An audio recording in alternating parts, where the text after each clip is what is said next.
নমস্কার মিত্র, আপনাদের আমার তন্ত্রমন্ত্র কি জগৎ ইউটিউব চ্যানেল এবং ফেসবুক অ্যাস্ট্রোলজার পেজে স্বাগত। তো মিত্র, আজকে আমি আলোচনা করব মেষ লগ্নের মঙ্গল অবস্থান করলে কি হয়। অর্থাৎ আপনার লগ্ন যদি মেষ লগ্ন হয় এবং সেখানে যদি আপনার মঙ্গল অবস্থান করে এবং পরপর মেষে যদি মঙ্গল অবস্থান হয় তাহলে কী হবে, বৃষতে মঙ্গল অবস্থান হলে কী হবে, এইভাবে মেষ থেকে শুরু করে মীন রাশি অবধি মঙ্গল যদি অবস্থান করে তাহলে সে কী ফল বা রেজাল্ট পাবে সেই সম্পর্কে বিস্তারিত আলোচনা কিন্তু আজকে আমি আপনাদের সামনে তুলে ধরব। তো ধরুন আপনার লগ্নপতি হচ্ছে মেষ এবং আপনার লগ্ন হচ্ছে মেষ এবং লগ্নপতি তাহলে অটোমেটিক হবে মঙ্গল। তাহলে লগ্নপতি এবং অষ্টমপতি হবে মঙ্গল। এবার আপনার কোষ্ঠীতে মঙ্গল কোথায় কোথায় অবস্থান করলে পরে কী কী ফল হয় সেই সম্পর্কে বিস্তারিত জানুন। লগ্নস্থান অর্থাৎ মেষ রাশিতে যদি মঙ্গল অবস্থান করে তাহলে এইরূপ জাতক জাতিকা সুদেহী, বলশালী, চঞ্চল ও মনস্বী হয়ে থাকেন। এরা দ্বিভার্যাযুক্ত অর্থাৎ দ্বিতীয় বিবাহ হতে পারে এবং এরা পরস্ত্রী বা পরকীয় করতে পারেন।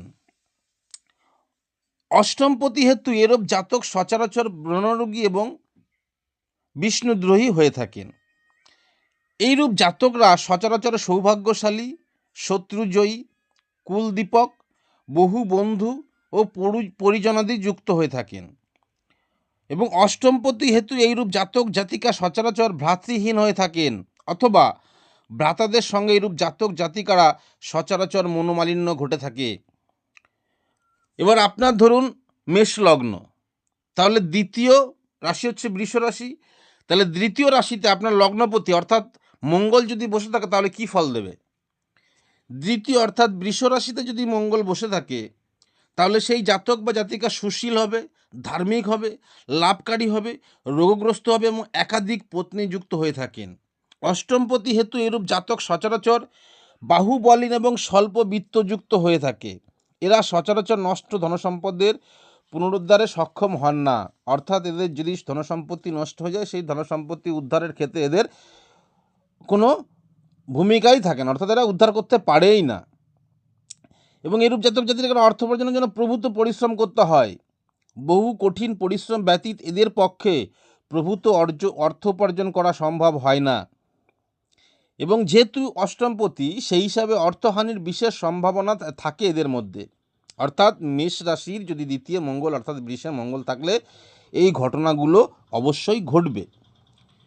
মেষ লগ্ন তৃতীয় অর্থাৎ মেষ লগ্ন সাপেক্ষে তৃতীয় অর্থাৎ মিথুন রাশিতে যদি মঙ্গল অবস্থান করে তাহলে এইরূপ জাতক সিংহতুল্য, পরাক্রমযুক্ত, সুমতি, মাননীয়, সুখী, সম্পদশালী এবং দ্বিপত্নীযুক্ত হয়ে থাকেন। এরা এই জাতক জাতিকা সচরাচর ভ্রাতা জ্ঞাতীয় প্রতিবেশীগণের বশীভূত হন এবং এরা সচরাচর ভ্রাতৃহীন হয়ে থাকেন কিংবা ভ্রাতাদের সঙ্গে এইরূপ জাতক জাতিকার মনোমালিন্য ঘটে থাকে। আপনার যদি মেষলগ্ন সাপেক্ষে চতুর্থ অর্থাৎ কর্কট রাশিতে চন্দ্র অবস্থান করলে কি হয়, মঙ্গল অবস্থান করলে কি হয়?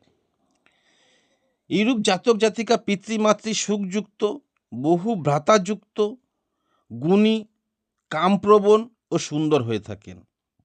এরা হিংসুক, বন্ধুহীন ও ভয়যুক্ত হয়ে থাকে। মাতা বা পিতার অকাল মৃত্যুর সম্ভাবনা আছে। এরা সম্পদশালী, যানবাহনের অধিকারী, কৃষিকার্যে দক্ষ এবং ভূসম্পত্তির অধিকার হয়ে থাকেন। এরা পিতার সম্পত্তি বিনষ্টকারী ও ক্ষতিগ্রস্ত করে থাকে। এরূপ জাতক বা জাতিকা উঁচু জায়গা থেকে পড়ে যাওয়ার সম্ভাবনা আছে। পঞ্চম অর্থাৎ সিংহ রাশিতে মঙ্গল অবস্থান করলে কি হবে?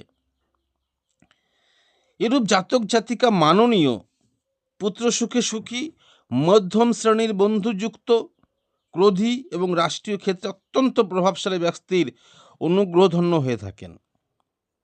এবং কিন্তু দেখা যায় যে এরূপ জাতক জাতিকার প্রথম সন্তান বিনষ্ট হওয়ার সম্ভাবনা থাকে।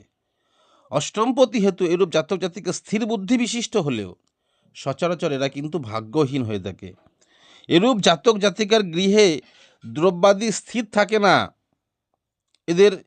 এরা কৃতী, বুদ্ধিমান, পুত্রযুক্ত, ভোগী এবং বিলাস হলেও সচরাচর কল্পনা প্রবাসী এবং অলস হয়ে থাকেন।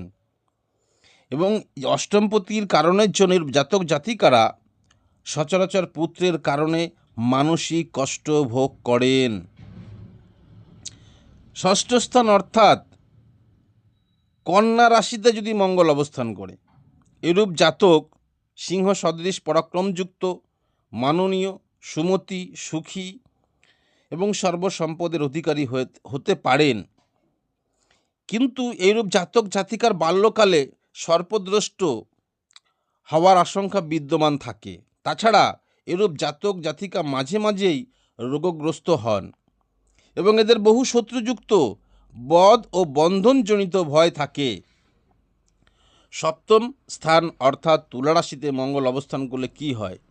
এরূপ জাতক জাতিকার পত্নী সচরাচর জীবিত থাকে না, জাতিকার পতিও জীবিত থাকে না। এরূপ জাতক জাতিকা প্রবাসী, বিতৃষ্ণ, নির্ধন বা রাজরোষে পতিত হয়। অষ্টমপতি হেতু এইরূপ জাতক সচরাচর দ্বিপত্নীযুক্ত হতে পারে এবং এদের ব্রণ রোগের আক্রান্ত হওয়ার সম্ভাবনা থাকে। এরূপ জাতক জাতিকা বহু শত্রুযুক্ত, প্রবাস বা বিদেশ ভ্রমণ প্রিয়, বাসস্থান পরিবর্তনকারী, অর্থাৎ এক জায়গা থেকে অন্য জায়গায় যাওয়ার সম্ভাবনা, ব্যবসায়ের মাধ্যমে প্রতিষ্ঠিত হলেও বুদ্ধির দোষে নিজের ক্ষতি সাধন করে থাকেন।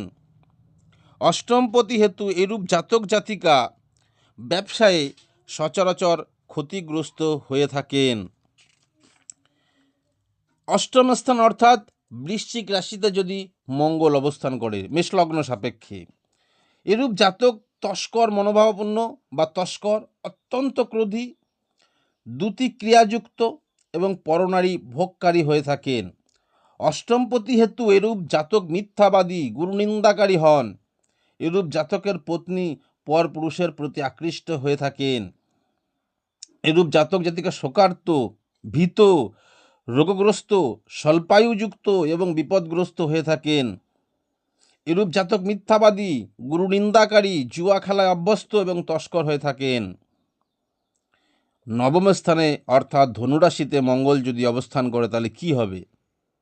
এইরূপ জাতক জাতিকা সৌভাগ্যশালী, জনপ্রিয়, বিষ্ণুভক্ত, সুবক্তা এবং পুত্রাদিযুক্ত হয়ে থাকেন। অষ্টমপতি হেতু এরূপ জাতক মহাপাপী ও নাস্তিক হতে পারেন। পরধন এবং পর স্ত্রীতে আসক্ত হয়ে থাকেন। জাতিকা পুত্রহীনা ও বন্দা হতে পারেন। জাতক পুত্রহীন অথবা জাতকের স্ত্রী বন্দা হতে পারে যদি ধনুরাশিতে মঙ্গল অবস্থান করে।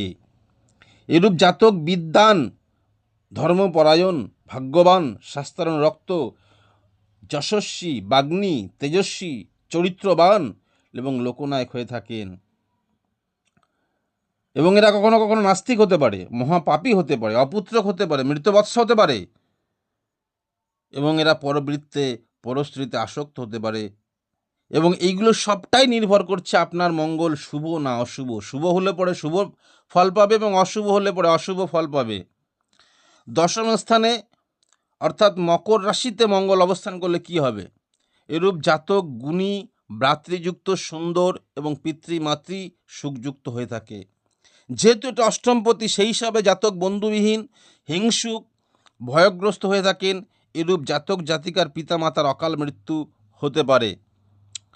এরূপ জাতক জাতিকা দীর্ঘায়ু, মাননীয়, উচ্চ পদাধিকারী, পিতৃবৃত্তে বিত্তবান, সুখী, ভূসম্পত্তিযুক্ত এবং মাতা পিতার আদরণীয় হয়ে থাকেন। অষ্টমপতি হেতু এরূপ জাতক জাতিকার মাতার অকাল মৃত্যু এবং বন্ধু বিচ্ছেদ ঘটে।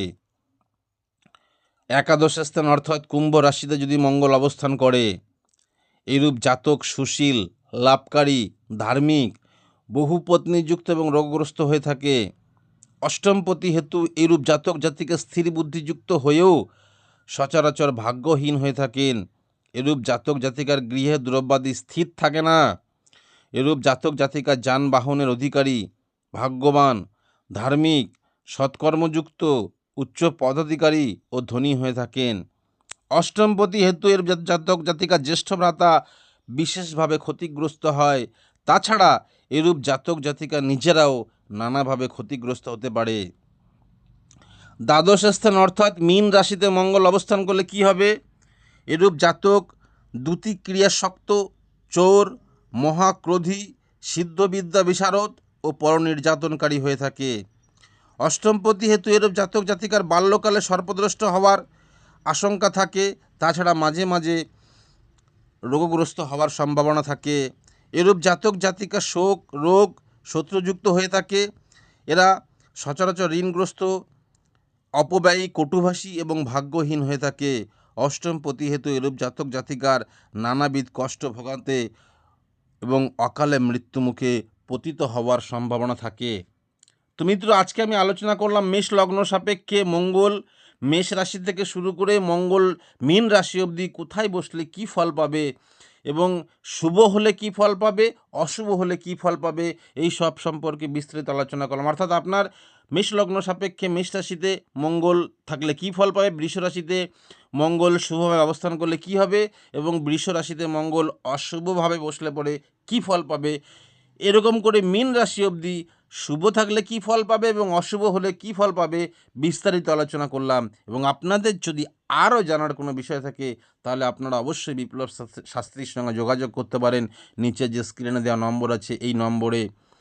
আজকে এই পর্যন্ত আলোচনা করলাম। নেক্সট এপিসোডে আরও আলোচনা করব। তবে আপনাদের কাছে আমার অনুরোধ, আমার যদি এই ভিডিওটি ভালো লেগে থাকে তাহলে আপনারা অবশ্যই চ্যানেলটিকে সাবস্ক্রাইব করবেন এবং বেল আইকনটি ক্লিক করবেন পরবর্তী ভিডিও দেখার জন্য, এবং ফেসবুকে লাইক, কমেন্ট এবং শেয়ার অবশ্যই করবেন। আজ এই অবধি, নমস্কার।